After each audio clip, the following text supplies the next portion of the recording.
বৃষ্টির অবস্থা, পরীক্ষাতে মারবি ডাব্বা ডাব্বা ডাব্বা।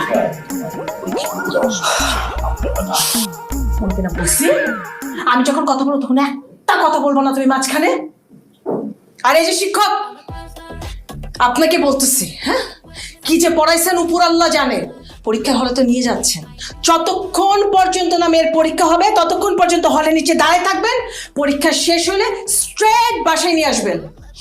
আর একটা কথা, যদি কোনো কারণে আমার মেয়ে চাপ্পা মারে, আপনার একদিন কি আমার একদিন, ওই যে আমার বাড়ির পাশে গাব গাছটা আছে না, ওইখানে দুজনকে নিয়ে বান্ধা রেখে দিব।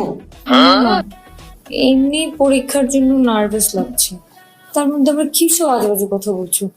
গাব গাছের সাথে বেঁধে রাখবে, আমার তো টেনশনই পরীক্ষা খারাপ হবে। আমি বললেও আপনার পরীক্ষা খারাপ হবে, না বললেও আপনার পরীক্ষা খারাপ হবে।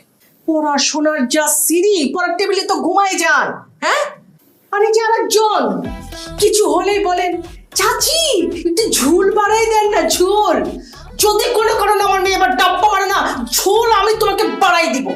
চাচি, যে আলোচনা সভা শুরু হয়েছে এটা যদি এভাবে চলতে থাকে তাহলে পরীক্ষার হলে পৌঁছাতে পৌঁছাতে আমরা আধা ঘন্টা লেট করে ফেলবো। ও তো 3 ঘন্টার পরীক্ষাতেই ডাব্বা মারে, 2.5 ঘন্টার পরীক্ষাতে তো শিওর শট ডাব্বা মারবে।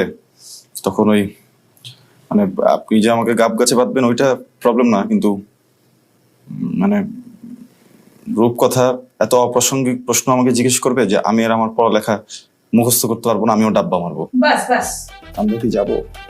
যান যান যান, কিন্তু মনে রাখবেন যদি ডাব্বা মারে না,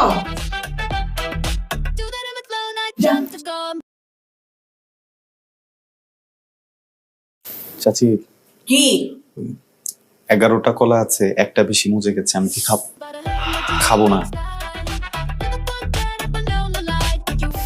তোমার বুঝতে না, মানে আমার দেখতে না পুরো গা চালি করে ইজি করে।